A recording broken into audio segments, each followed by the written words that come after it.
안녕하세요. 저는 알코올 중독자이면서 회복 중인 라이프스타일 가이던스 키슬입니다. 이 영상은 중독과 회복에 대한 정보를 제공하고 인식을 개선하기 위해 저와 성남시 중독관리통합지원센터가 콜라보를 하여 제작했습니다. 성남시 중독관리통합지원센터는 4대 중독, 알코올, 마약, 인터넷 도박과 관련하여 지역사회 중독 치료체계를 구축하고 지역사회 중독 문제를 예방하기 위해 힘쓰고 있는 센터입니다. 성남시 중독관리통합지원센터를 이용하시면서 단주의 길을 걷고 있는 즉 회복 중이신 중독자 3분을 모셨습니다. 이분들과 함께 회복 중인 알코올 중독자로 살아가는 인생에 대한 이야기 나눠보도록 하겠습니다. 안녕하세요. 저는 성남시 중독관리통합지원센터의 회원이면서 단주 5,719일을 하고 있는 회복 중인 알코올 중독자 엄기성입니다. 안녕하십니까. 저는 단주 6,074일 된 알코올 중독자 서동일입니다. 16년째 단주 회복 중인 박진만입니다. 네, 두 번째 주제는 바로 비로소 보이는 것들입니다. 이 주제를 다양한 관점에서 해석할 수 있을 것 같은데요.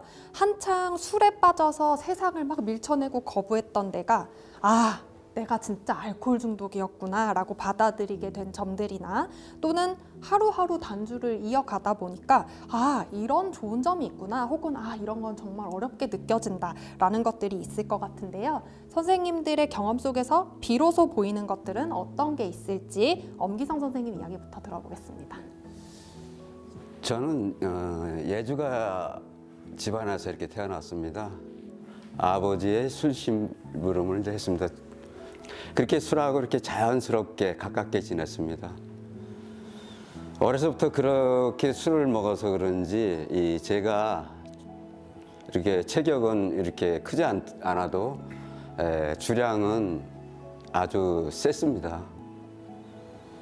그래 이제 친구들하고 이렇게 술을 먹더라도 막차까지 가고 최종에 남는 사람이 저였습니다. 그래 그 당시에는 그게 뭔 자랑이냐? 이렇게 친구들한테 이렇게 그냥 쟤는 쟤 당할 놈은 아무도 없다고 그러면 어깨가 이렇게 올라가고 그랬습니다. 그렇게 술을 먹다 보니까는 자연적으로 이제 알코올에 중독이 이렇게 되어 간 거죠. 그러다가 2005년도 5월 달에 센터를 알게 되면서 처음으로 제가 태어나서 처음으로 단주 모임에 이렇게 참석했습니다.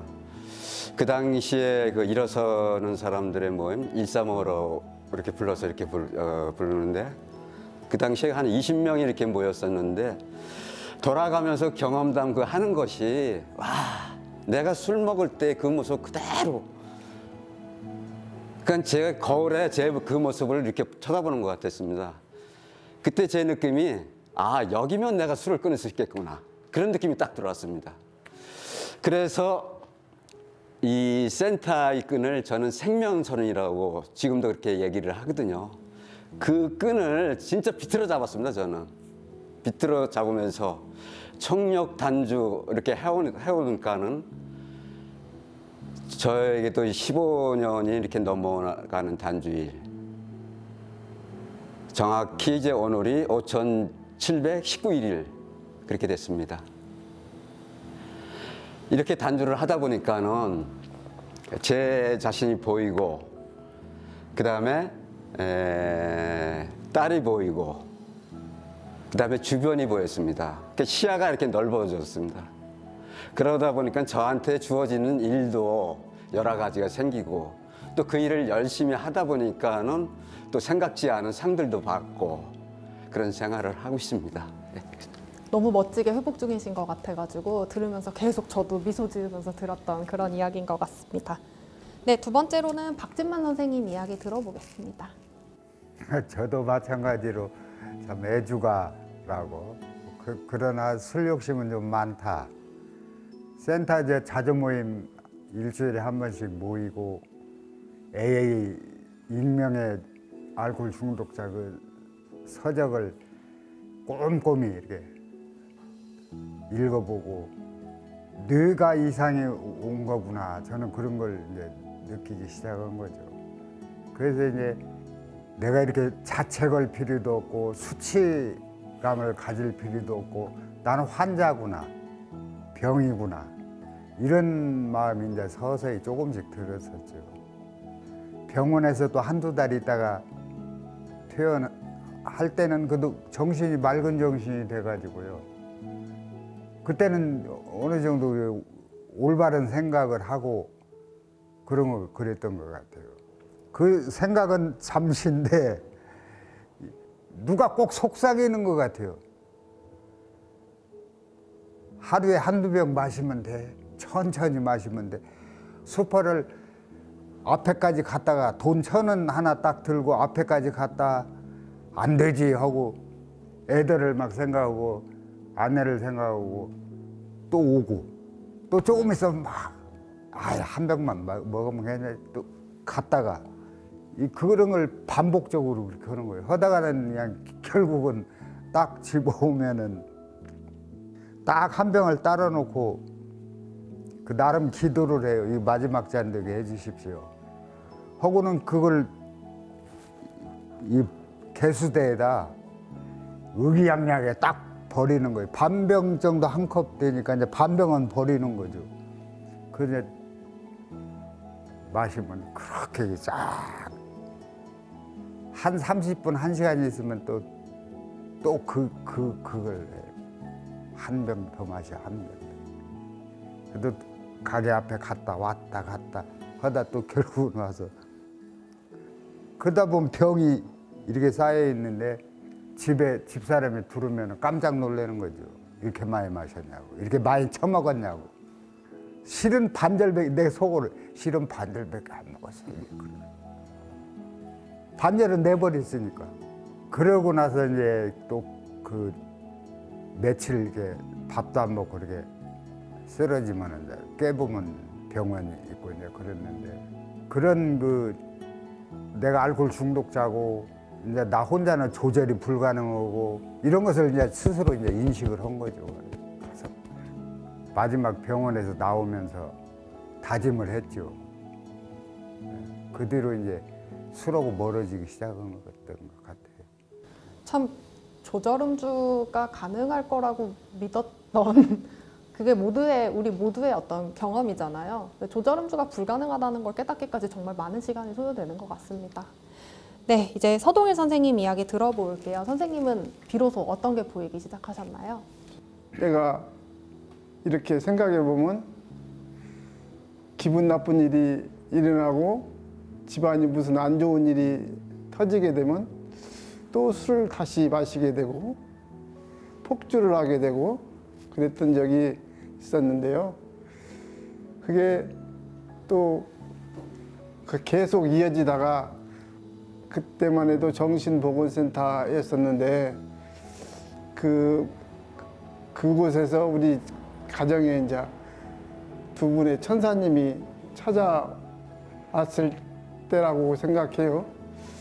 근데 그분들이 오셔가지고 그 한 분이 우리 가정에 매일 찾아오다시피 했어요. 그분이 이제 나를 알코올 중독자로 간 경화로 부어있을 배가 물이 차고 부어있을 때 오시게 됐는데 그분이 저를 알코올 중독자로 있던 것이 안타까워 했던 것 같아요. 지금 생각에는. 그럼으로써 이제 그분이 계속 찾아오다가 제가 이제 모란 성당에 가서 처음 모임을 가봤는데요. 저는 이제 뒤쪽에 앉아 있는데 저 앞쪽에서 그러는 거예요. 자기는 탄주한 지 47일 됐다고. 근데 나는 그때 당시 술을 아침에 먹고 이를 닦고 갔었거든요. 근데 47일이라는 소리에 나는 깜짝 놀랐어요. 눈이 번쩍 띄었습니다. 야, 어떻게 인간이 저렇게 47석이나 끊을 수 있나? 저분이 어떻게 47일 그분을 보고 이제 난 술을 끊기 시작한 계기가 됐던 거예요. 그 뒤로 내가 하루하루 변화를 받아들이며 단주했던 생각이 지금까지도 이어지게 된 것 같아요. 그래서 그때서부터 단주한 게 지금에 이르기까지 된 거 아닌가라는 생각을 자주 해보고 있습니다. 네. 선생님들이 이제 그 중독이라는 사실을 비로소 받아들이시게 되고 어떻게 여기까지 오셨는지 말씀을 해주셨는데, 제 경우에는 좀 비교적 빨리 중독 사실을 알게 됐어요. 병원에서 24세 때 알코올 중독 진단을 받았었는데, 근데 저는 24세에 진단받고 그거를 인정하기까지 정말 오랜 시간이 걸렸거든요. 진단을 받았는데도 받아들이지를 못해서 진단 받은 날도 친구들 불러서 술 먹고 풀 정도로 뭐랄까 중독이라는 걸 정말 받아들이기 힘들어하고, 또 아까 말씀드린 것처럼 고도적응형 알코올 중독자들은 겉으로 보이는 모습을 굉장히 중요하게 생각하기 때문에 내가 알코올 중독자야 라는 것이 너무 수치스럽게 느껴졌던 거예요. 그걸 수치스럽게 느끼니까 당연히 받아들일 수 없었던 거고, 그런 생각이나 아픔까지 전부 다 술로 마시면서 풀려고 했었던 거죠. 근데 제 경우에는 정말 오랜 시간 동안 그렇게 방황을 하다가 술을 끊기 이제 직전, 제가 2018년에 술을 끊게 됐는데, 정말 최악의 음주 시기를 막 겪고 있을 때 약간 머릿속에 메시지 같은 게 떠올랐던 거예요. 근데 이제 저는 그때는 어떤 생각이었냐면, 난 죽어도 상관없어 라고 생각했었어요. 그냥 나 어차피 이따위 인생 이렇게 살다 그냥 나는 죽을 거야 라고 생각했었는데, 그때 머릿속에 무슨 일종의 어떤 메시지, 음성 이런 거가 떠올라서 너의 영혼은 이제 다 죽었어 라는 어떤 울림이 있었던 거예요. 그 울림이 이틀 연속으로 계속 이제 올라오고 나서 비로소 술을 끊게 됐는데, 아마 그때가 제가 제 스스로 받아들인 내가 알코올 중독자다라는 거를 진심으로 받아들인 것이 아니었을까. 그걸 진심으로 받아들였기 때문에 단주를 시작할 수 있었던 거 아닌가라는 생각이 듭니다. 이 영상을 보고 계시는 많은 알코올 중독자 선생님들께서도 여러 가지 경험들이 같이 떠오르시면서 공감도 많이 되는 시간이었을 것 같은데, 그런 마음속에서 있었던 공감되는 내용들 혼자서만 생각하지 마시고 댓글로 달아주시면서 소통하시면 서로에게 정말 큰 도움이 되지 않을까 하는 생각이 듭니다. 저희들의 오늘 이 경험담이 중독을 겪고 계시는 많은 분들, 또 중독에서 회복 중이신 분들, 그리고 플러스로 가족 여러분들, 이렇게 옆에서 같이 힘내시고 계시는 가족 여러분들께도 작게나마 회복은 정말로 가능한 거구나 라는 용기와 희망, 그리고 자신감을 드렸던 시간이 될 수 있기를 간절히 바라봅니다. 여러분들이 오늘의 내용이 여러분들께 도움이 되었다면 구독과 좋아요 눌러주시면 감사하겠습니다. 세 분 선생님 오늘 너무 수고 많으셨고, 오늘 여기서 인사드리도록 하겠습니다. 감사합니다.